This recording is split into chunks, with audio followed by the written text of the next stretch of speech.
Méta de choc, méta de choc. Méta de choc. Et si on se demandait pourquoi on pense ce qu'on pense? Shocking 13. Émotion et rationalité. Aller au-delà de nos pensées automatiques, de nos émotions automatiques et de nos intuitions. Ralentir, questionner notre mode de pensée sur tel ou tel sujet, ses origines et sa qualité. Pondérer nos opinions, s'observer en train de penser. Voilà qui n'a rien de naturel, mais qui peut offrir de réels bénéfices à un niveau individuel comme collectif. Albert Moukébert a une connaissance scientifique de ces mécanismes, de leurs causes et de leurs conséquences. Il nous offre ici un éclairage qui ne manque pas de me réjouir. Mais la pensée magique dans tout ça, me direz-vous, et l'émotion, et la sensibilité, et la créativité, sont-elles en contradiction avec une pensée rationnelle? La réponse peut paraître évidente, elle ne l'est pas. Ce troisième et dernier volet s'annonce bien dense. Sortez vos cahiers, c'est le moment de noter des mots simples pour expliquer des idées qui sont loin d'être faciles à traiter par nos pauvres cerveaux humains. Pour ceux qui n'ont pas écouté les 2 premiers chapitres, je vous envie. Lâchez tout et courez-y. Pour les autres, chapitre 3, doit-on choisir entre rationalité et émotion?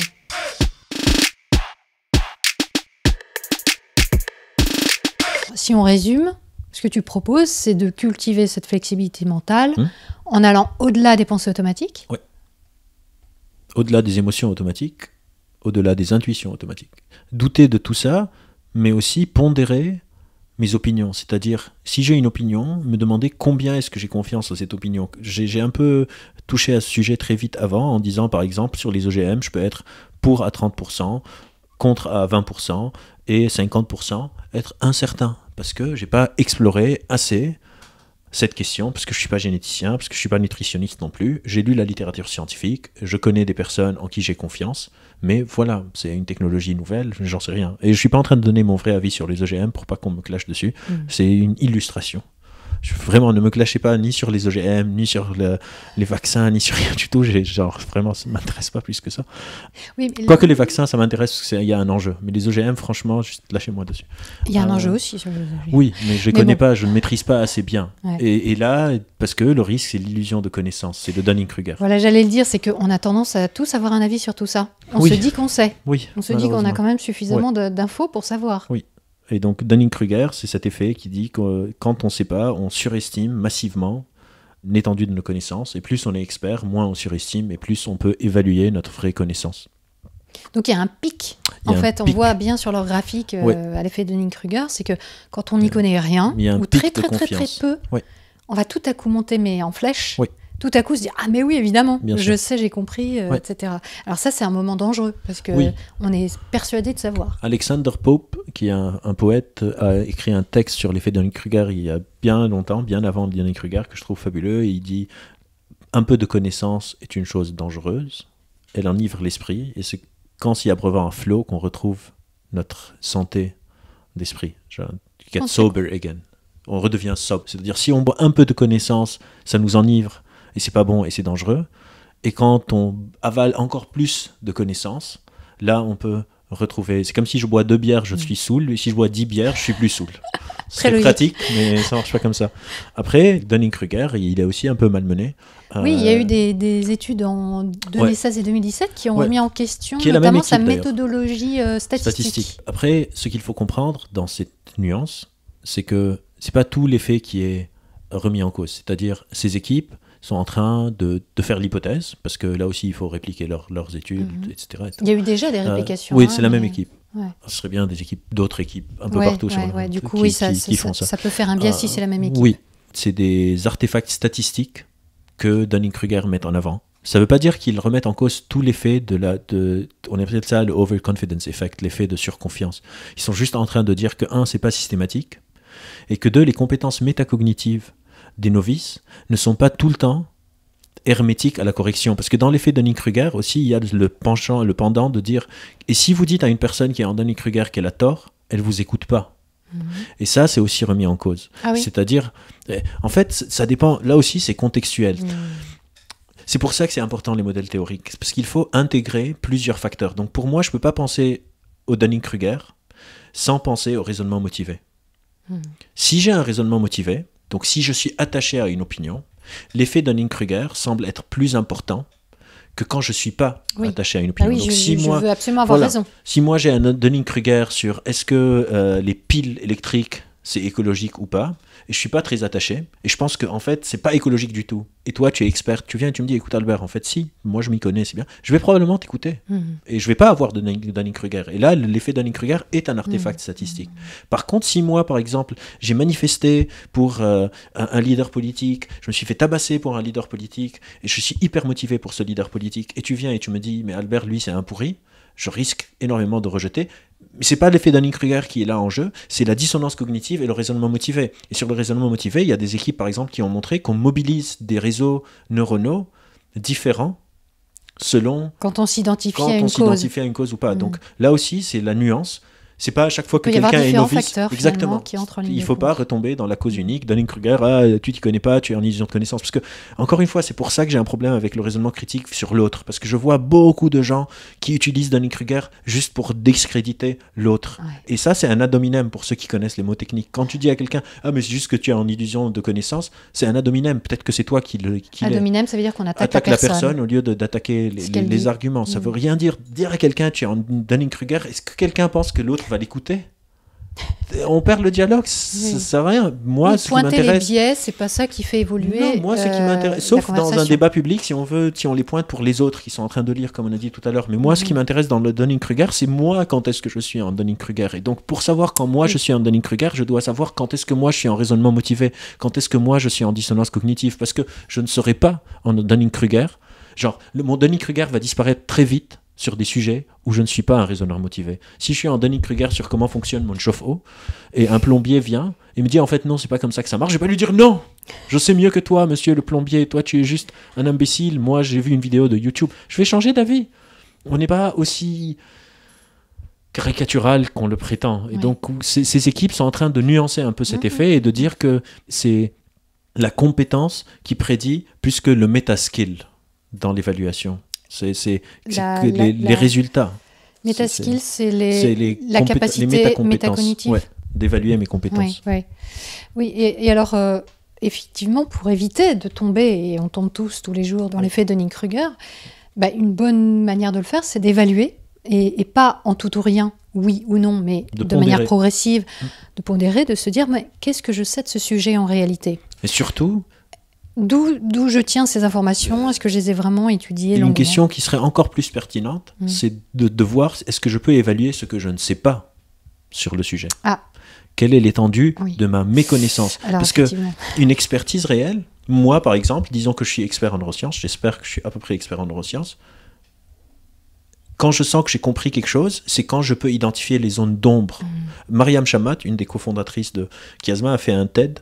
Elle commence son TED en disant, on était dans le même labo. Donc elle a donné une conférence TEDx. Ouais, sur autre chose, mais elle parle de l'illusion de connaissance. Elle dit, quand on a commencé à apprendre, et moi j'ai eu la même expérience par exemple en psycho, quand on arrive en L3 ou en M1, on sent qu'on a tout compris. Et après, quand on continue à apprendre, on arrive à la thèse, et on sent qu'en fait, notre connaissance est en train de rétrécir. Mais en fait, c'est pas notre connaissance qui est en train de rétrécir, je perds pas de la connaissance. C'est qu'avec l'expertise, je commence à pouvoir mieux évaluer ce que je ne sais pas. Tout ce qui est autour. Et ça fait flipper. Et pour moi, donc c'est très important, si je suis en train d'évaluer, par exemple, si on reprend les OGM, et je suis en train de dire les OGM c'est bon ou c'est mauvais, quelles sont les zones d'ombre de ma connaissance sur l'OGM? Est-ce que je sais, par exemple, comment est-ce qu'on crée un OGM? Est-ce que c'est juste des croisements? Est-ce qu'on va knock out des bases nucléées dans une chaîne ADN et après faire des mitoses sur la cellule? Qu'est-ce qu'on est en train de faire? Et c'est là que ça devient intéressant. Et ça, c'est des questions qu'on ne se pose pas assez. Si je suis en train de parler de raisonnement motivé, est-ce que je sais? Qu'est-ce que je ne sais pas? Est-ce que je connais les circuits neuronaux associés? Quelles sont les zones? Est-ce que c'est dorsal? Est-ce que c'est ventral? Est-ce que c'est profrontal? Est-ce que ça passe par le système limbique ou pas? Et c'est là que on a une chance, en tout cas, on maximise les chances qu'on a de pouvoir prendre conscience de notre illusion de connaissance. Parce qu'évaluer ce que je sais, c'est facile. Genre, quelle est la capitale des... Tu peux citer 10 capitales. C'est facile. Quelquefois, on a l'impression qu'on sait. Oui, mais pour casser cette impression, je pense qu'il est plus intéressant de checker est-ce que je peux évaluer qu'est-ce qui reste à savoir. C'est effectivement un bon test. Et là, effectivement, il faut accepter aussi de ne pas savoir. Oui, bien sûr. Voire d'avoir tort. Bien sûr. Voilà. C'est évident, mais ce n'est pas facile. C'est le plus important. C'est genre... Je sais pas, peut-être parce que je joue beaucoup à la console et je suis habitué à perdre beaucoup. Genre, je joue des jeux où pour passer un niveau, il faut perdre genre 150, 200, 300 vies. Du coup, quand j'ai tort, alors, je vais pas mentir et dire que c'est agréable, non. Mais des fois, ça me rassure. Genre, ça me fait chier, mais ça me rassure. Et il y a plein de jeux, on peut pas les faire là parce que ça passe pas très bien à l'oral, mais il y a plein de jeux qui montrent comment avoir tort est plus utile qu'avoir raison. Un exemple très intuitif et banal, c'est Mastermind, le jeu Mastermind. Pour deviner la séquence, on est en train d'essayer de se tromper. Et c'est en se trompant qu'on va petit à petit arriver à la bonne séquence. C'est un peu le même concept. C'est la bataille navale. Oui, se tromper, c'est une information très souvent beaucoup plus utile que ne pas se tromper. Parce que ne pas se tromper, on peut être dans des biais de confirmation. Oui, et puis si on prolonge la digression, moi c'est comme quand je fais du roller, j'ai fait du roller de haut niveau, du roller acrobatique, et je faisais des sauts avec des figures, et souvent les gens me voyaient et je tombe, très très souvent, même dans des situations totalement banales, qui ne sont pas des sauts, des élucubrations extraordinaires. Et les gens sont toujours très étonnés, et je dis mais en fait je tombe tout le temps, mais par contre je sais tomber. Voilà. Parce que sinon, évidemment, je me ferais mal et définitivement, je m'arrête. Et ce n'est pas du tout un problème pour moi de tomber. Non. Ça ne me pose pas de problème ni par rapport à mon orgueil, ni par rapport au fait de me dire j'ai échoué, j'y arriverai pas, etc. Ça fait partie du truc, en fait. Et c'est pour ça que tu as continué à en faire. Parce que quelqu'un qui vient faire du roller en se disant je vais réussir, donc qui est dans une illusion de connaissance sur ses compétences, et qui tombe, il dit j'aime pas ça, et il abandonne. Il va réduire sa dissonance en disant c'est nul les rollers, il va aller faire autre chose. Et on voit ça beaucoup chez les enfants dans les paradises scolaires. La chute, c'est le prolongement de l'activité. C'est le deal, en fait. C'est le deal. Si tu veux jouer, si tu veux faire du roller, il faut accepter que dans le deal, tu vas tomber. C'est un package. C'est clair. Qui est indissociable. Tu veux pas tomber, ne fais pas ce truc. Alors Albert, on arrive au moment où j'aimerais que tu nous parles un peu de ta vie. Raconte-nous un peu ton parcours personnel et d'où tu viens cognitivement parlant. Alors, c'est difficile pour moi de parler de moi, parce que ce qui est important, c'est les connaissances, c'est pas moi, mais je sais que tu aimes ça. Bah oui. Donc, je viens du Liban, j'ai grandi au Liban, dans un contexte de guerre civile, mais pour moi, c'est des souvenirs relativement positifs, parce que ça veut dire qu'on était tous ensemble à jouer à Trivial Pursuit, à lire des BD et tout. J'avais pas conscience qu'on était tous sous terre, parce qu'il y avait des bombes dehors. Après, j'ai pris conscience, et donc c'était un peu moins cool, mais pendant longtemps, c'était pour moi être tous ensemble. Mais aussi, ça a fait que la population en général au Liban est très anxieuse, donc j'étais assez anxieux pendant une période, et un peu anxieux social, pas beaucoup de potes, je restais un peu dans mon coin. Et cognitivement, mon père lisait pas mal de livres, et laissait traîner pas mal de livres, et j'ai commencé à lire de la philo, et certains auteurs, et je suis aussi très très flemmard, et l'anxiété c'est quelque chose qui demande un effort énorme, donc la flemmardise, ça te plombait alors? Ça me plombait, parce que c'est fatigant, il faut commencer tout le temps penser à tout, est-ce que j'ai dit la bonne blague, est-ce que quelqu'un pense que je suis bien, est-ce que je vais avoir des amis, est-ce que la fille qui me plaît va me regarder demain, je pouvais passer des semaines à essayer d'avoir l'attention de quelqu'un, et ça marche pas, et je rentre chez moi, et je refais des scénarios, c'était genre vraiment pénible. Et après j'ai commencé à lire, et ça m'a un peu petit à petit changé. J'avais pas beaucoup du tout d'intention de devenir psy ou neuroscientifique, je voulais être coiffeur ou un truc qui est lié à l'espace, genre astronaute, astrophysicien. Genre, je connaissais pas l'astrophysique, mais genre quelque chose qui est en lien avec les... Pourquoi tu voulais être coiffeur? C'est vrai que tu as une belle chevelure. Merci. J'aime les métiers au contact des gens, et j'aime la coiffure. J'ai toujours vu que les gens étaient très attachés à leurs cheveux.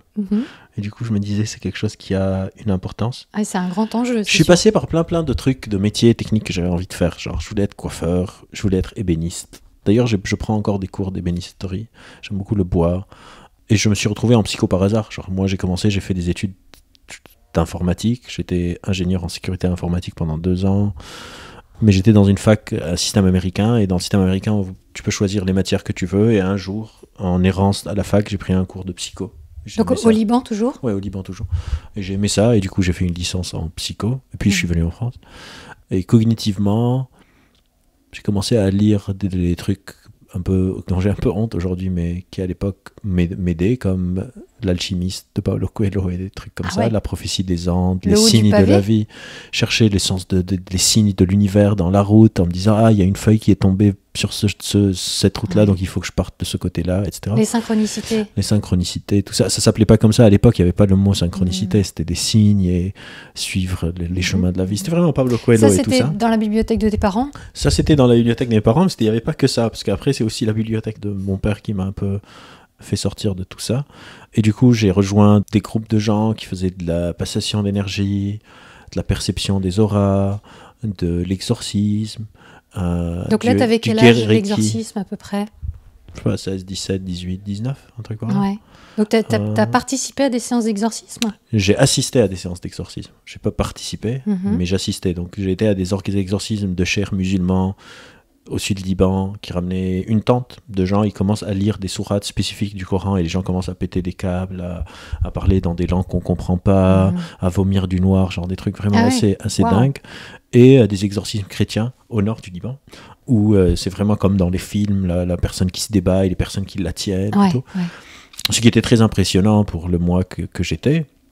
Toi, tu étais croyant à l'époque? Tu étais de famille de quelle confession? Alors mes parents sont chrétiens, je faisais le service à l'église. Je dirais que j'étais croyant, mais croyant spécial un peu. Genre en mode, je parle à Dieu tout seul et je me démerde entre moi et lui. D'accord. Mais tout ce penchant n'était pas du tout dans les croyances. J'étais là passé vraiment aux énergies. Mais pourquoi est-ce que tu as atterri dans les trucs exorcistes comme ça? Comme Par tout dans ma vie. curiosité, Non, ou... de hasard. J'ai rencontré quelqu'un qui faisait ça. Il m'a dit tu veux venir? J'ai dit oui. La majorité de ma vie était dictée par le hasard. Je suis psychologue par hasard. Je suis chercheur en neurosciences par hasard. J'ai très peu de choix dans ma vie. En même temps, ça te plaît, c'est pas mal. Oui, parce que j'ai pris le temps. J'ai fait plein de choix par hasard qui me plaisaient pas et mes parents n'étaient pas contents. J'ai quitté la fac genre 4 fois et à chaque fois j'aimais pas. J'ai fait des études. Au début, je faisais de la bio pour devenir généticien. Puis j'ai fait de l'informatique. Puis j'ai essayé de faire du théâtre. Genre, j'ai fait tout et n'importe quoi et tout le temps par hasard à travers les rencontres. Et au final, c'est sur ça que je suis tombé. Et là, j'aime beaucoup même ce que je fais.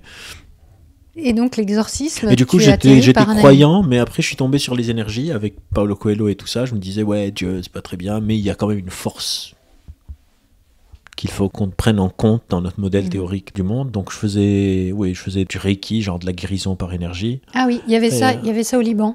Oui, il y a ça partout, hein, ça rapporte des sous. Il y a ça partout. Et petit à petit, les modèles théoriques ne me satisfaisaient plus. Genre, avant même de savoir c'est quoi un modèle théorique, j'ai toujours été, depuis que je suis petit, intéressé par comment les choses marchent. Et quels sont les fondements de ces croyances? Je C'était m'en ça fous, qui en fait, t'intéressait? mais tout, même les objets, par exemple, pendant la guerre, le courant se coupe. Des fois, il n'y a plus de courant.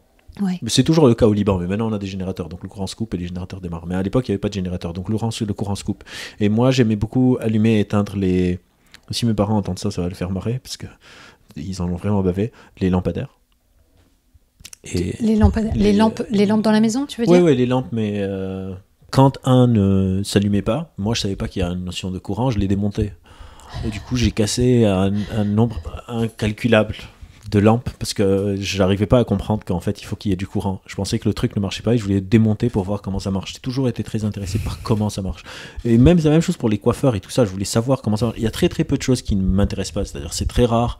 Je sais pas si je suis intéressant, mais je suis intéressé. Genre tout, tu peux me dire que toi tu travailles à peindre le coin des boîtes dans lesquelles on met des Pringles, je te dis je vais aller voir. Genre ça m'intéresse.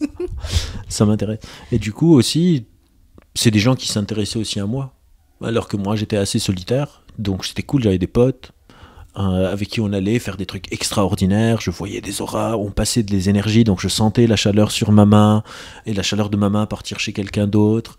On était en train d'exorciser des gens, genre, qu'est-ce qu'il y a quelque chose de plus classe que ça? D'aller enlever les mauvais esprits et les démons des gens et tout ça. Surtout si ça peut te permettre d'avoir des amis, oui, d'avoir des amis, d'avoir une communauté, etc. Mais aussi d'aider. Et parce que j'ai aussi toujours été très engagé quelque part. C'est-à-dire à 5-6 ans, je suis rentré dans le scoutisme, où on t'apprend tout le temps à aider ton prochain, machin. Puis vers 16-17 ans, j'ai rejoint la Croix-Rouge, j'étais secouriste bénévole. J'ai toujours été un peu dans cette quête de me connecter à l'autre. Et donc, Et alors au début, tu y croyais au Reiki? Ça te je plaisait comme croyais à idée? tout ça, oui, j'étais genre, les religieux, ils ont rien compris, moi j'ai tout compris. Je croyais à tout ça, aux énergies, à l'aura, au Reiki, à l'exorcisme, à tout ça. C'est juste que le modèle théorique commence à s'effondrer, je commence à apprendre la physionomie des humains, donc la rétine, les cônes, les bâtonnets, les prophéties À l'université? autoréalisateurs. Non, à l'école et dans les bouquins. Donc oui, en cours de route, je tombe sur d'autres bouquins dans la bibliothèque de mon père, dont les stoïciens, Marc Aurèle, Sénèque, machin, et surtout un auteur qui m'a le plus influencé. Je pense que j'en ai parlé, je n'ai jamais parlé de lui. Peut-être c'est le penseur qui m'a le plus influencé. C'est un écrivain de romans, mais qui pour moi est philosophe, qui s'appelle Hermann Hesse, qui est allemand. Et lui, il écrit comme Paulo Coelho, mais en 10 milliards de fois mieux, avec un côté mystique, sans que ça soit mystifiant. C'est-à-dire, par exemple, son livre le plus connu s'appelle Siddhartha, c'est peut-être celui qui est le plus connu, d'un monsieur qui rencontre Gautama Bouddha, donc Bouddha, mais que c'est pas lui, mais ils ont le même prénom, et qui passe sans vie. Un coup, il joue au poker, un coup, il devient ascète, un coup, il devient marchand, un coup, machin, et il se retrouve tout le temps au même endroit. Donc j'ai commencé à acquérir ce truc de, au final, c'est pas très important, je me fous une pression sur mes décisions, je me fous une pression sur l'anxiété, mais est-ce que ça a vraiment un sens? Puis je lis Narcisse et Goldmund, d'un moine avec son étudiant, et un se barre pour explorer le monde et l'autre reste dans son monastère, et à la fin on se retrouve au même endroit. Puis je lis Démian, l'histoire d'un mec qui aussi doit détruire un monde pour naître, et il y a cette phrase qui dit pour naître l'oiseau doit détruire son œuf et s'envoler vers Abraxas. Ça m'a beaucoup marqué, je ne saurais pas expliquer pourquoi, et j'ai la flemme d'inventer une histoire sur pourquoi. Et je commence à me dire tous ces trucs d'énergie et tout ça, c'est un peu simple, sans arrogance aucune, mais genre que c'est pas satisfaisant. Et un jour je découvre comment ça marche, voir les auras. Ah, alors et ça, là, c'est le grand il faut que basculement. tu nous racontes ça. Tu as la clé. Ça, c'est le grand basculement. Tu as ouvert ton troisième œil. Donc, j'ai ouvert mon troisième œil. Non, ça faisait genre 2 mois que j'avais ouvert mon troisième œil. Et je remarque que je peux, en raisonnant, savoir quelle va être la couleur de l'aura. Parce que les exercices, en gros, notre prof, maître, je sais pas comment on le l'appelait. maître Reiki. Je sais plus. Non, ça c'était autre chose. Il y a plusieurs maîtres. Un c'était pour les passages d'énergie, d'autres c'était pour les auras, d'autres c'était pour les Reiki, d'autres c'était pour les. Tout exploré, toi. Ouais, tout. C'est bien que je l'ai exploré à l'âge où je l'ai exploré, parce que je pense que si quelqu'un tombe dessus à l'âge adulte, c'est beaucoup plus compliqué de s'en sortir. Je découvre une astuce. Oui, mais attends, tu dis que tu as ouvert ton troisième œil. Oui, parce qu'en fait, on fait de la méditation pendant 2-3 mois avant de commencer à pouvoir voir les auras. Au début, tu les vois pas. Tu médites et tu te nettoies et tu fais machin, et à un moment, le prof vient et t'appuie sur ton troisième œil et bim, tu commences à voir des auras. Donc ça t'est arrivé. Donc là, je commençais à voir les auras, ça faisait peut-être 1 mois que je voyais des auras. Donc tu voyais des couleurs autour des corps, des gens, des corps, des objets. des tout. En grande partie, l'entraînement se fait autour d'objets. Et je commence petit à petit à... J'ai trouvé une astuce où je pouvais savoir c'était quoi l'aura genre en 1 seconde. Du coup, je deviens le top élève qui s'assoit, piou, vert, piou, bleu, piou, jaune, piou, machin. Et en fait, j'avais compris comment ça marche. Et ça n'avait rien à voir ni avec les énergies, ni rien du tout. Ça avait à voir avec le traitement de l'information par l'œil, par la rétine du monde. Et du coup, je commence à me dire, oula, genre, si ça c'est tellement bateau, peut-être que le reste c'est bateau. Donc je faisais des cours de Reiki. Je me dis, écoute, tu vas arrêter d'essayer de sentir sur le corps de l'autre et tu vas commencer à faire ça au hasard, sans dire à personne. Et quelle ne fut ma surprise, c'est que ça marchait quand même. Donc le prof qui m'aimait bien, je disais des trucs au pif et le prof disait, Albert, putain, toi, genre, tu as un truc spécial.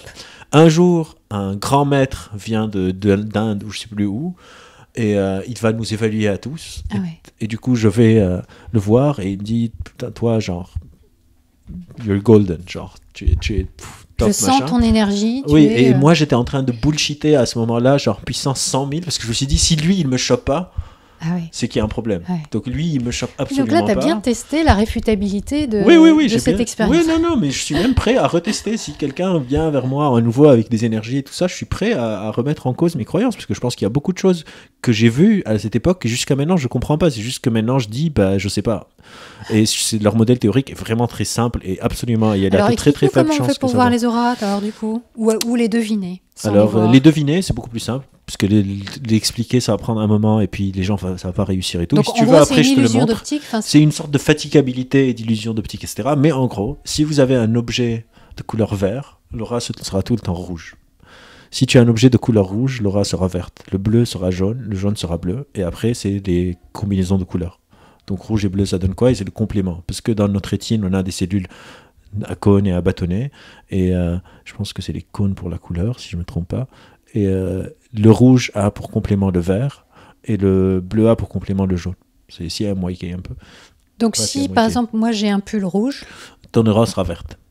D'accord, donc tu n'as même pas besoin de regarder de travers. Non. Mais maintenant, de toute façon, regarder de travers et tout ça, ça en prend genre 30 secondes. Genre là, bim, je peux voir ton aura. C'est pas très compliqué.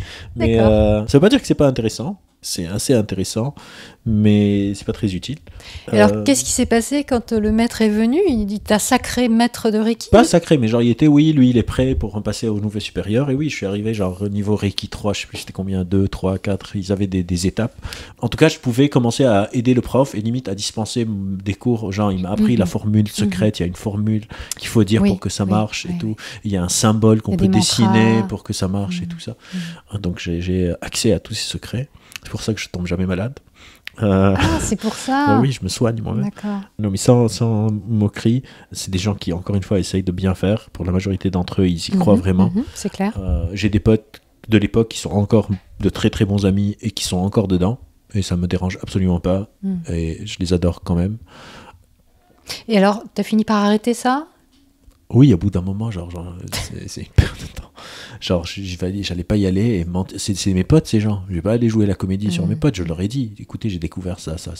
Ah, tu leur as expliqué? Oui, c'est mes potes. Il y a encore mes potes. On va en vacances ensemble. C'est vraiment des amis. C'est pas. Alors, ils en disent quoi, eux? Ils disent, peut-être tu as raison, mais c'est pas grave. Et ça ne me dérange absolument pas. Je ne suis pas du tout le genre de personne qui veut que les personnes abandonnent leurs pensées magiques. Ça a des vertus. J'ai des pensées magiques moi aussi. Et tout le monde a des pensées magiques. Certaines sont plus cachées parce que la société s'en moque moins. Oui. C'est tout. Mais je veux pas que les gens abandonnent leurs pensées magiques. Je pense que ça a des vertus d'avoir des pensées magiques. Je veux que les gens abandonnent les conséquences dangereuses qui découlent de leurs pensées magiques. T'as quoi comme pensée magique aujourd'hui? J'ai quoi comme pensée magique aujourd'hui? C'est bien beau de dire que tu as des pensées magiques. Non, j'en ai. Celles qui sont avouables, c'est ça? Oui, je réfléchis à celles qui sont avouables relativement. Je sais pas si c'était pensées magiques, mais par exemple, quand je marche, ça c'est plus comme des tocs. J'essaye de pas, par exemple, sur les passages piétons, je saute sur les barres blanches, etc. Mais il n'y a pas de pensée magique associée. C'est-à-dire, je pense pas que si je le fais pas, quelque chose de mauvais va se passer. Donc ça se qualifie pas. Et surtout si je suis en retard. Là, tu triches, là. Ouais, c'est pas ça la question. Alors, j'irai réfléchir. Donc j'ai trouvé une pensée magique qui est très très absurde. Mais il y a quelque chose. Quand je rentre au Liban, j'habite dans l'ancienne ferme de famille, au milieu de la forêt, seul. Et quand je rentre, il se passe quelque chose de très bizarre, que personne ne peut expliquer, moi non plus. Et ça me fait marrer, et j'ai pas d'explication. Quand je rentre chez moi, donc j'habite seul, quasiment au milieu de la forêt, dans une maison où mon père vient tous les jours l'après-midi avec ses potes pour jouer au backgammon. Genre l'équivalent libanais du backgammon. Ça s'appelle 31, pour ceux que ça intéresse. Et quand je viens, le jour où j'arrive, le soir, il y a 1 ou 2 chats qui débarquent. On ne sait pas comment ils savent que je suis arrivé. Et ils sont jamais là. C'est des chats qui sont pas domestiqués. Ils viennent de la forêt. C'est toujours les mêmes? Non. C'est ça qui est pire. C'est pas les mêmes. D'accord. Mais dès que j'arrive, ils viennent. Et tous les soirs, moi je suis décalé. Je me couche vers 6h, 7h du matin. Et je me réveille vers 13, 14h. Ils passent la nuit avec moi. Et dès que je voyage, ils ne viennent plus. Ils viennent juste quand je suis là. T'as un truc avec les chats? J'ai un truc avec les chats. Et mon deuxième pensée magique, c'est que j'ai un truc avec les arbres. Genre, je peux mettre ma main sur des arbres et je me sens mieux. Ah oui. Après. D'accord. Ça, c'est des pensées magiques que j'ai. D'accord. La différence, c'est que j'essaye de me protéger des conséquences. Donc, si je rentre au Liban et je touche pas à l'arbre, ça ne me pourrit pas ma vie. Mais ça ne devient pas un toc ou un passage obligatoire. Oui, mais j'aime bien, quand je rentre chez moi, passer dans la forêt où j'habite. Il y a des arbres à qui je vais dire bonjour. D'accord. Je les salue. D'accord. Et il y a les chats qui débarquent. Et quand les chats ne débarquent pas, le premier jour, ça m'inquiète un peu. Ah. Ouais, je me dis genre peut-être qu'il leur est arrivé quelque chose. Mais souvent, des fois, ils ratent un jour et le lendemain, ils viennent. Et mon père est sidéré tout le monde est en fait sidéré un peu par ce truc que j'ai avec les chats. Et c'est des chats sauvages. Ils peuvent s'approcher de personne, mais moi, ils viennent, ils se mettent sur moi. Je les nourris pas, hein. Je leur donne pas à manger, je fais rien. Chacun vit sa vie, mais ils viennent passer la nuit avec moi. Donc voilà, une pensée magique. Et l'exorcisme dont tu parlais tout à l'heure, c'est toujours quelque chose qui a lieu au Liban? C'est quelque chose qui est à la mode? En tout cas, moi, où j'allais, ça n'a plus lieu, parce qu'en 2006, il y a eu la guerre avec Israël, et l'endroit a été bombardé par les avions de chasse israéliens. Et il y a moins, mais oui, il y a encore des prêtres qui font de l'exorcisme, et des chers qui font de l'exorcisme. C'est juste beaucoup moins accessible que quand moi j'étais jeune. Et de toute façon, aujourd'hui, tout le monde un peu se met au New Age, au yoga, au keto diet, au quoi keto diet. C'est une diet. sorte de régime D'accord. keto. Et peut-être Je qu'il est connais bon, pas. hein, je ne mets pas à pied d'égalité. Je tout. connais pas. Surtout le yoga est très très utile. Hein, ça marche. Oui, mais là, ils le pour bien prennent truc, comme une sorte oui. de croyance, de Pour ceux qui rituel. le croient aux énergies, les signes de l'univers, tout ça.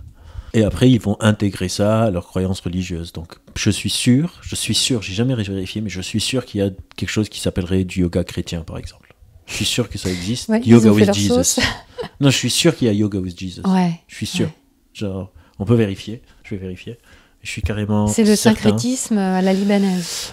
Oui, mais je pense que c'est probablement aussi à l'américaine. Oui, et puis en France aussi, bien Oui, entendu, oui, il y a les bien croyances, sûr. par exemple, avec les anges gardiens, Oui, qu'on retrouve oui. dans New Age sans aucun Voilà, problème. bim, Christian Yoga. C'est vrai? T'as Ouais, trouvé? ouais. Extraordinaire. Et ça se trouve où? Yahweh Yoga, Christ-centered Yoga, C'est au Liban, Holy ça? Yoga. Non, ça c'est aux États-Unis, mais il l'importe. Hein. Ouais. Et il y a Yoga in Islam.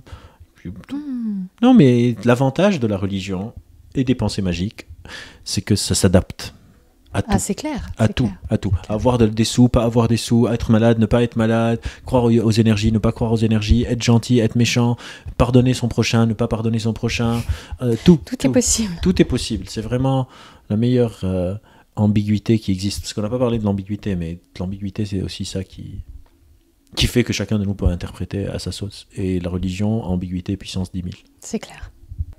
Et comment t'intègres tout ça aujourd'hui, tout ce Euh, bagage de croyances, d'expériences mystiques, etc., dans ta vie aujourd'hui, voire même ta vie professionnelle? Je sais pas si j'intègre de manière explicite les trucs, mais ça m'a formé. Donc ça fait partie de qui je suis. Par exemple, j'essaye de jamais juger les autres, en tout cas d'essayer de les comprendre, etc. Parce que j'étais un de ces autres. Oui. Tu fais partie des croyants et des pratiquants. Oui, et moi, quand j'étais jeune, j'aimais beaucoup Jean-Jacques Goldman. Et il a la chanson Né en 17 à Leidenstadt, Ouais, tu connais. ouais. Et je pense souvent à ça. Si un juif était né nazi, Mhm. qu'est-ce qu'il aurait fait? Si un noir était né blanc dans l'apartheid Ouais, en Afrique ouais, du Sud. ouais. Et du coup, ça m'a impacté comme ça. J'aime pas du tout le cynisme, j'aime pas du tout la moquerie, j'aime pas du tout. J'aime bien le sens de l'humour quand on est entre potes, mais pas avec des gens que je connais pas spécialement ou sur une caste de gens. C'est pour ça que je suis tout le temps mal à l'aise quand on se moque des personnes qui ont un impact négatif sur le monde et que je combats. Mais je peux combattre sans me moquer, comme les personnes qui font de l'anti-vaccination. C'est pour ça que quand mes patients viennent, j'ai des patients qui viennent et qui me disent « Ah, mais moi aussi, je suis à des cours avec mon chaman. » Jamais je vais leur dire non. Arrêtez. Jamais, jamais, jamais. Quelqu'un me dit « Moi, Albert, tous les matins, je dois faire 3 tours dans le sens aiguille d'une montre et un tour dans le sens inverse aiguille d'une montre et ma journée se passe bien. » Je lui dis « Très bien, continue. Oui, parce que toi, » Mais quand ça ne se passe plus bien, ne tourne pas plus vite. Ouais. C'est surtout ça. Et surtout, si tu as quelqu'un d'autre que toi qui va mal, ne lui conseille pas de tourner 3 fois le matin. Ouais. Parce que ça va pas marcher pour lui, ça va marcher pour toi. Il y a une différence quand on est face à l'individu et quand on fait de la recherche pour comprendre le monde naturel. L'individu, j'ai rien à lui dire. Si quelqu'un a des pensées magiques, c'est entièrement son droit. Qui est-ce que je suis pour lui dire non? Par contre, s'il commence à vouloir prétendre que ça marche sur les autres, là, il va m'avoir face à lui. Et c'est donc, ce qui se passe beaucoup. oui, et c'est ce qui, Parce que c'est ce quand qui se on passe croit beaucoup. quelque chose, Mais souvent, c'est ce on qui est se passe prosélyte. beaucoup avec les gens qu'on voit le plus, donc qui sont le plus vocaux, qui se font le plus entendre. Mais je pense qu'une grande partie des personnes qui croient aux pensées magiques sont comme toi et moi. Ils sont dans l'immeuble, là, ils sont partout, ils se font chier personne. Et pourquoi ils vont vouloir leur interdire de faire ça? Ça sert à rien. Ça empoisonne. Tout ça, se moquer, et une grande partie des crises des experts qu'on a maintenant, de pourquoi les gens veulent plus vacciner, de pourquoi les gens ne veulent plus croire les experts du climat, ne veulent plus, c'est parce que pendant longtemps, on a été hyper paternaliste avec les gens, en leur disant « vous êtes cons, nous on sait ». Et c'est pas une manière de construire une société. En tout cas, j'essaye de... Je trouve que c'est facile de se moquer, et vu que je joue à des jeux difficiles, j'aime pas ça. Et moi, je suis fasciné par le monde naturel, par la réalité. J'ai aussi abandonné un peu le côté mystique parce que je trouve que c'est moins intéressant. Par exemple, les cristaux de neige. Pour moi, le fait que l'eau soit uniquement 2 molécules d'hydrogène, une molécule d'oxygène. Ça veut dire un noyau avec un électron, un noyau avec un électron, un noyau avec 8 électrons. Et qui, à une certaine température, forme des cristaux, sans aucune intervention de quoi que ce soit d'autre. C'est infiniment plus mind-blowing, c'est infiniment plus éblouissant que s'il y a une mémoire dans l'eau, machin. Pour moi, le fait que de la matière organique, donc beaucoup d'atomes de carbone, s'organisent d'une certaine manière, et moi, j'émerge, sans aucune intervention, c'est infiniment plus éblouissant que si j'ai une âme. Pour moi, je fais beaucoup de tours de magie. Genre, je suis fasciné par la magie. Je vais juste préciser, excuse-moi, que la mémoire de l'eau est quelque chose qui n'a pas été du tout prouvé et qui est juste issu d'une expérience abusive et qui a été réfutée. Donc ça, je le précise parce que c'est pas forcément connu. Voilà. Et donc moi, je fais pas mal de tours de magie. Et pour moi, le côté mystique, les gens qui pensent que le mysticisme, c'est ça qui enchante le monde. Pour moi, c'est comme quand moi je fais un tour de magie. C'est-à-dire, il y a un tour de passe-passe derrière. Il y a des auras, il y a des énergies, il y a une âme, il y a une puissance surnaturelle, etc. Et pour moi, le monde réel, sans rien de tout ça, c'est un vrai tour de magie, sans la passe-passe. C'est-à-dire, si pour moi, mon Rubik Cube, je le mets quelque part et boum, il disparaît, ça, c'est l'équivalent d'un monde naturel sans mysticisme. Et si moi, je mets un cube et je fais un tour de passe-passe et je le fais disparaître, ça, c'est s'il y a une intervention d'une puissance, etc. Je trouve infiniment plus intéressant le monde naturel sans intervention extérieure, avec que de la matière organique. On est de la matière organique qui a pris conscience d'elle-même, qui a inventé des ordinateurs et des micros et un enregistreur pour qu'on puisse faire ce podcast. C'est infiniment plus merveilleux pour moi que si c'est écrit, ou si c'est des énergies, ou si c'est des auras, ou si c'est du destin. Ça serait tellement une déception si je meurs et je me retrouve face à Dieu. Je vais être tellement déçu. Dégoûté. Je vais être déçu et je vais lui en vouloir. Hein. Je vais lui dire pourquoi tu as fait tout ça. Quoi. Pourquoi tu fais chier. Mais c'est vrai que toi, tu es quelqu'un de très créatif, en fait, et d'assez émerveillé par le réel. Et je trouve ça intéressant que ce soit aussi dit que la science, c'est pas forcément un monde froid et sans aucune imagination. La science, c'est l'émerveillement face au réel. J'aime beaucoup dire, la science n'est pas une science exacte. La science, c'est de l'émerveillement. Pour moi, la première fois que j'ai vu une mitose, j'oublierai jamais ce jour. La première fois, une mitose ? C'est la division cellulaire de cellules. Donc il y a des chromatides, il y a les chromosomes qui sont dans une forme un peu comme une soupe. Et quand la mitose commence, les chromosomes se rembobinent sur eux-mêmes. Ils deviennent, donc c'était l'interphase, la métaphase. Les chromosomes commencent à se solidifier. Puis ils font une sorte de danse. Ils mettent tous sur la plaque au centre de la cellule. Puis ils se retournent. Le chromosome se coupe en deux. Il commence à migrer vers l'épaule. Donc c'est à l'anaphase, et puis à la télophase, la cellule, le corps cellulaire commence à s'écraser, et pip, la cellule se coupe en deux, et on se retrouve avec 2 cellules identiques à la première cellule. Pour moi, ça, c'est 1000 fois plus hallucinant que « donne-moi ta main, je vais te passer un peu d'énergie, et après je vais voir que tu es entouré d'un nuage vert ». Quand j'ai vu la moelle épinière pour la première fois, et comment la vertèbre suit la moelle épinière, il y a des trous pour que les nerfs puissent sortir, et tout ça, c'est un truc de dingue, et c'est encore plus dingue parce qu'il n'y a pas de intelligent design. Parce qu'il n'y a pas de design intelligent, parce qu'il n'y a pas un architecte, parce que ça s'est fait par hasard presque. Par essai et erreur, sur des millions et des millions d'années. Des millions et des millions d'années, c'est tellement plus dingue pour moi. Et pour moi, la science, c'est que de l'émerveillement et de l'imagination. Je déteste quand on présente la science comme quelque chose de rationnel. Je déteste cette supériorité de la rationalité, comme si la rationalité, ça a une sorte de... C'est rien, la rationalité, c'est juste essayer après tout cet émerveillement, d'être émerveillé par le réel. Et là, on est quand même assez loin de l'idée du chercheur hyper rationnel, justement. Ça veut rien dire, un chercheur hyper rationnel, quand Franklin, il veut comprendre c'est quoi l'éclair. Et du coup, il met un ballon, ou c'était un cerf-volant, attaché à une corde, attaché à une clé, pour essayer d'attraper l'éclair dans une bouteille pour pouvoir l'étudier. Est-ce qu'il y a quelque chose de plus imaginaire que ça ? C'est l'inspecteur Gadget. Oui, c'est l'inspecteur Gadget, mais c'est ça la science. La majorité de la science, c'est des inspecteurs Gadget complètement déjantés, complètement irrationnels, mais qui ont le courage de confronter ça à la réalité, à la grande égalisatrice, Et avec aux lois du monde naturel. un sens de la méthode. Oui, mais pendant longtemps, on n'avait même pas cette méthode. La méthode C'est vrai, scientifique, c'est c'est le vrai. XXe siècle. C'est vrai. C'est complètement arrogant de croire qu'on a commencé à apprendre avec la méthode scientifique. C'est juste, on a standardisé. Avant, Galilée, il n'avait pas la méthode scientifique. Euclide, il n'avait pas la méthode scientifique. Pythagore n'avait pas la méthode scientifique. Hypatia, la scientifique grecque qui a découvert que la Terre est ronde bien avant tout le monde, elle n'avait pas la méthode scientifique. C'est des gens qui imaginaient et qui avaient le culot de confronter leur imaginaire au monde réel. Avec quand même des outils méthodiques, Pas tout le mais temps. qui étaient Qui faisait étaient comme ils approximatifs, peuvent. quoi. Oui, mais jusqu'à maintenant, la science est quelque chose d'approximatif. Et évidemment, la science est rationnelle. Mais mon problème, c'est qu'est-ce que ça connote, le mot rationalité? Le mot rationalité, aujourd'hui, connote ne pas avoir d'émotion. Qu'est-ce que ça veut dire, ne pas avoir d'émotion? Comment je vais faire de la science sans émotion? Comment est-ce que je vais avoir de la solidarité sociale sans émotion? Comment est-ce que je vais avoir de l'empathie sans émotion?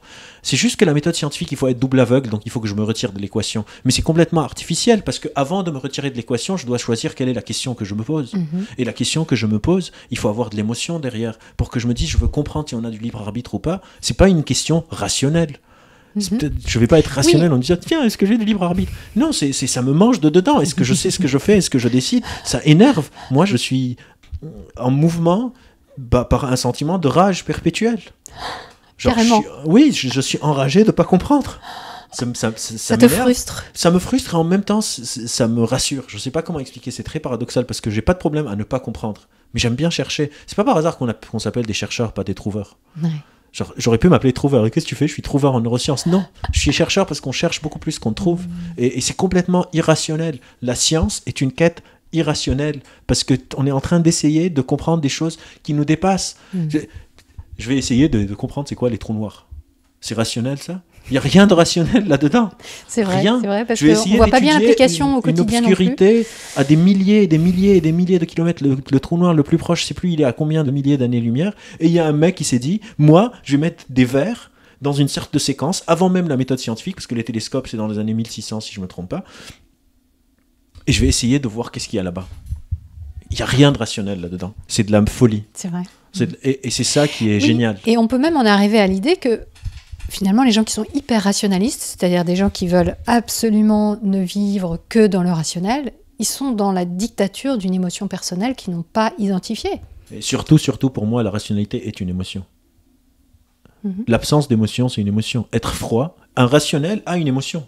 C'est l'émotion de la froideur. Un rationnel caricatural tel qu'on l'entend, il a une émotion. On ne peut pas s'extriper de nos émotions. Il y a des personnes qui ont eu des lésions au système limbique, au système émotionnel, ils sont paralysés. C'est un mythe d'opposer la rationalité et l'émotionnalité. Qu'est-ce qu'ils font, les gens qui n'ont plus d'émotion? Ils peuvent plus prendre beaucoup de décisions, ils sont plus sensibles à la récompense, ils sont plus sensibles à tellement de trucs. Et inversement, les personnes qui perdent leur cortex préfrontal deviennent complètement désinhibées. Le syndrome frontal, Ils rigolent tout le Phineas temps, Gage qui reçoit un truc dans son cortex frontal, il commence à uriner en public, à insulter tout le monde, etc. C'est un tout indivisible. L'émotion et la rationalité. Et il n'y a rien qui fait plus de mal que quand on dit à quelqu'un soit moins émotionnel ou soit plus rationnel. La rationalité ne fonctionne pas sans émotion. Ou soit moins rationnel aussi. Ou soit moins rationnel ou soit plus rationnel. Il n'y a pas de hiérarchie. C'est qu'est-ce que je mobilise quand. Il y a des moments où j'ai besoin d'avoir une émotion froide, mais il faut que j'assume que j'ai une émotion froide. Il y a des moments où j'ai besoin d'avoir que des émotions. Quand je vois les migrants mourir dans la Méditerranée, j'espère bien que les gens ont des émotions et qu'ils ne sont pas rationnels. Et qu'ils vont aller dire non, on ouvre et on les sauve. Et on arrête de dire oui, mais on n'a pas les moyens économiques. Genre, fuck les moyens économiques. Il y a des gens qui sont en train de crever. Et ça, il faut de l'empathie. Et encore une fois, je ne veux pas être mal compris. Je ne dis pas que les rationnels ne sont pas émotionnels. Je parle de comment c'est perçu.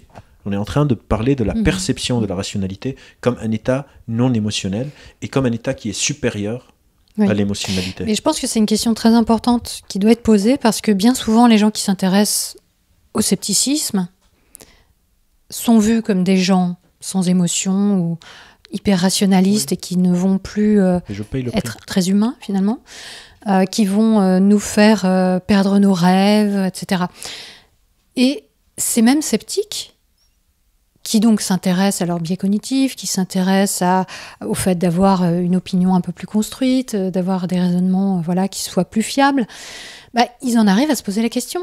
C'est quoi la part que je dois donner au rationalisme, à la rationalité, et la part que je dois donner à l'émotion? Et moi, je pense que ces deux choses ne sont pas séparées, comme tu le dis toi-même, et que finalement, l'émotion vaut la peine d'être observée, tout autant que l'émotion, quelquefois, doit juste prendre le pas, et c'est normal, ça fait partie des heuristiques, justement, des réflexes.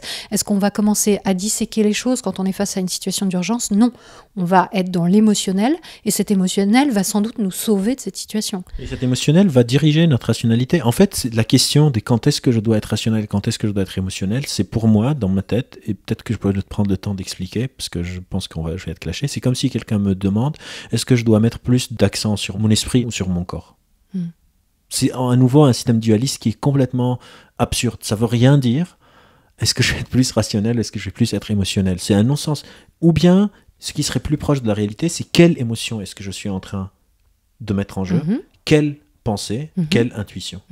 Et en sachant que ces trois entités sont tout le temps en train de communiquer entre elles. Par exemple, si moi, je t'aime bien, intellectuellement, je vais trouver ton podcast pertinent. Si intellectuellement j'écoute un de tes podcasts et je trouve que c'est pas très très bon, émotionnellement je vais te trouver moins sympathique. C'est lié. C'est même pas lié, elles s'informent les unes les autres. Nos émotions et notre rationalité s'informent en permanence tout le temps et sont à 95% du temps, ou 90%, j'invente des probabilités, mais c'est pas grave. D'accord, c'est très rare qu'elles soient en désaccord. J'aime bien une fille ou un mec, mon cerveau s'occupe pour me dire que cette personne est parfaite. Et si à un moment les problèmes commencent à émerger, mon amour pour cette personne va commencer à diminuer. Ou alors tu vas écarter. Ou je vais écarter selon combien je suis là-dedans. Mais oui, et puis surtout, qu'on arrête de hiérarchiser. Qu'on arrête de hiérarchiser, c'est une hiérarchie qui fait beaucoup de mal à la science. Parce que moi, dans mes confs, tout le temps on me dit oui, mais vous, les émotions, machin. Et je dois leur expliquer à chaque fois tout ça. Ça fait du mal aux personnes qui ont des émotions et qui se disent la science c'est pas pour moi, et on est peut-être en train de rater des cerveaux brillants. Et ça fait du mal aux scientifiques eux-mêmes qui utilisent ça comme une excuse à nouveau de virtue signaling pour se dire les autres c'est con, c'est juste qu'ils sont émotionnels et moi rationaliste. Moi je sais et les pauvres je vais leur montrer le droit chemin, je suis le berger du pauvre troupeau. Ce qui m'amène à une autre tangente que je vais dire, si tu veux la couper, aussi qu'on arrête de dire que les gens c'est des moutons. Ce serait vraiment bien, parce que c'est hyper utile d'être un mouton, parce qu'un mouton tout seul, il crève.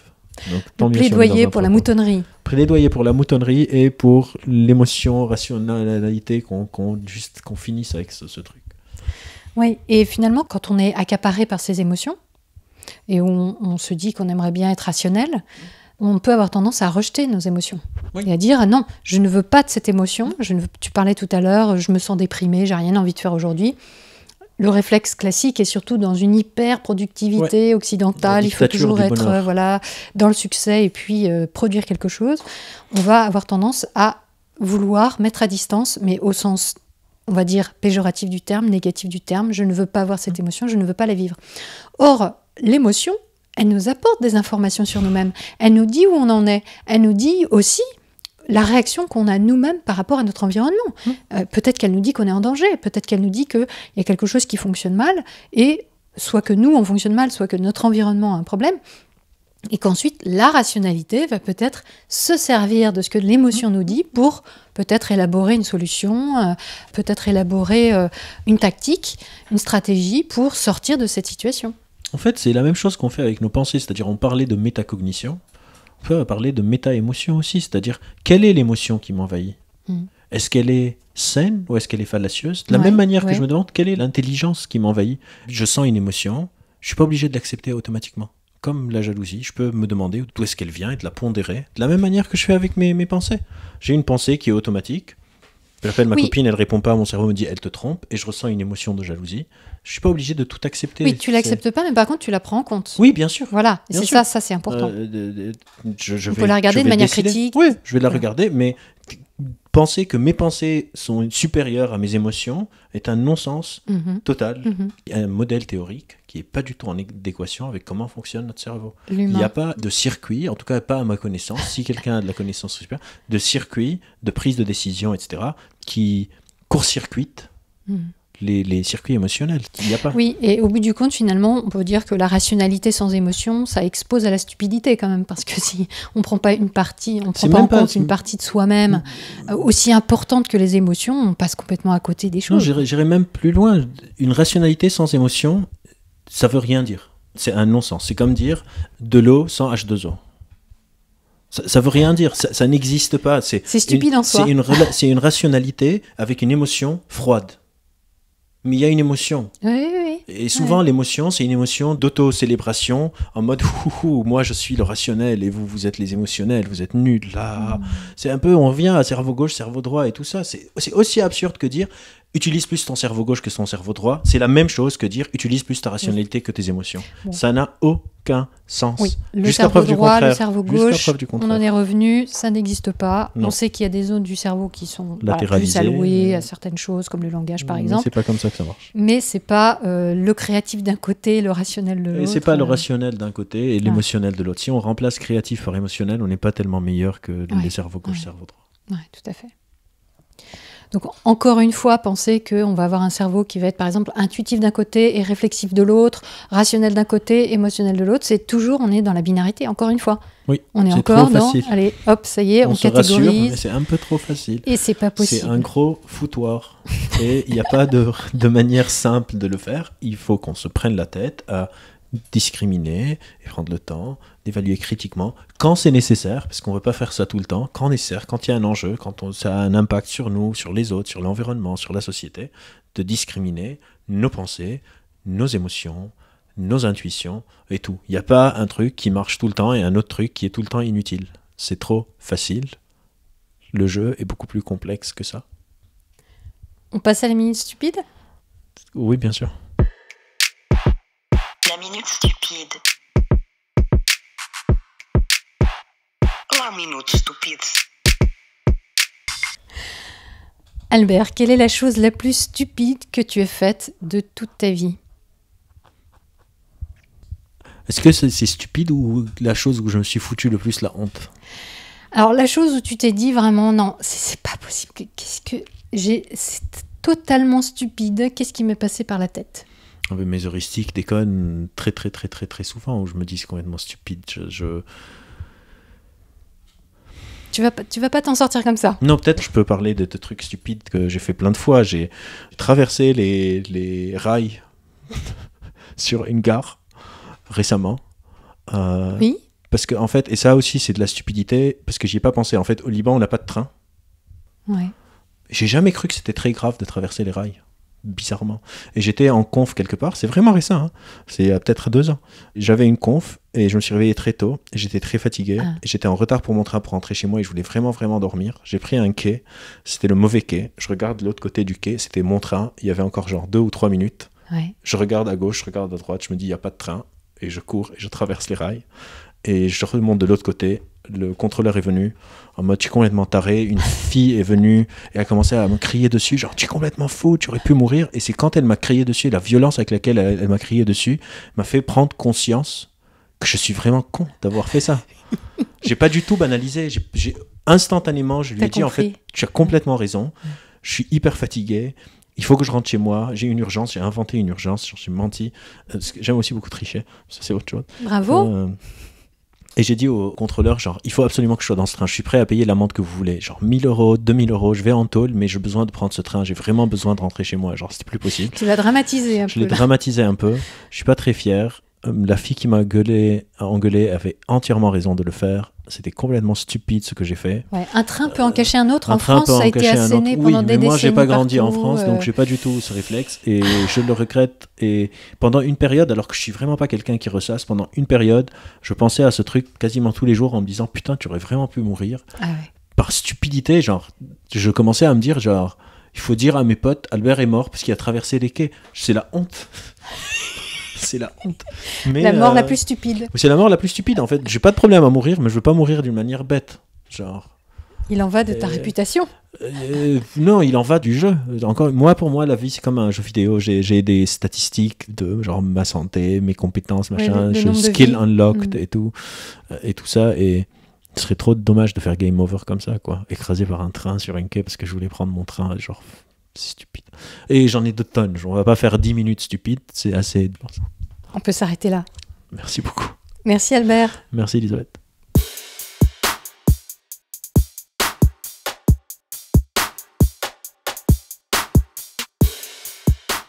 C'est le moment de mettre des pouces hauts, des cœurs et des étoiles partout où vous pourrez. Dites-moi aussi en commentaire ce que cette série vous a inspiré. Parlez-moi de votre rapport à vos émotions et à votre raison.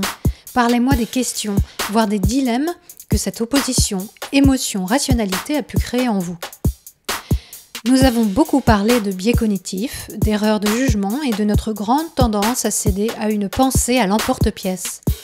La Minute Stupide en fin de chaque épisode nous démontre, s'il en était besoin, que tout le monde a connu son heure d'égarement. Parce que c'est Noël et parce que la Minute Stupide éprouve à la fois votre raison et vos émotions, j'ai décidé d'en faire une émission à part entière. Dès la rentrée de janvier, vous aurez droit à un deuxième rendez-vous hebdomadaire, chaque mercredi à 18h. Comment ne pas rater ça ? En vous abonnant bien sûr. Si vous aimez cet espace de réflexion, si MetaChoc chamboule l'agencement de vos neurones au niveau du cortex préfrontal dorsolatéral, parlez-en autour de vous.